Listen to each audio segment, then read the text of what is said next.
A piques de rematar o ano, e xa coa idea de que se traballará co orzamento de 2016 prorrogado, Rianxo en Común critica o escaso interese por parte do equipo de goberno en levar adiante o presuposto e con el o seu proxecto político. Se non temos orzamentos, pois esas actuacións teñen que encaixar no que eran os orzamentos do ano anterior, co cal estamos renunciando a iniciativa política. Diríamos que estamos dando por feito que a situación está ben e que o único que temos que facer é xestionar o que temos. Nós estamos completamente en desacordo con este plantexamento. A situación non está ben ou está como está, pero é mellorable e, polo tanto, necesita da acción política, necesita da capacidade de iniciativa. Dende a súa chegada á corporación, Rianxo en Común venlle solicitando ao equipo de goberno un maior esforzo á hora de realizar uns orzamentos máis claros e participativos,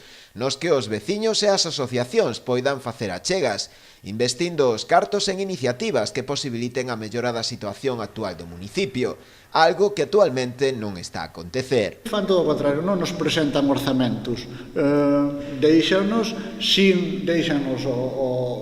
os grupos da oposición sin a capacidade de contrapoñer ideas en relación ás iniciativas que les presentan e sin posibilidade de facer achegas a ese orzamento. Rianxo en Común vai máis alá ao sinalar que de renunciar á acción política, limitándose únicamente á xestión, sería tamén discutible a dedicación exclusiva e as dúas parciais das que dispón actualmente o goberno. Aínda así, agardan a que reverta a situación e para o 2018 o goberno presente uns orzamentos en tempo e forma, como deberá ser.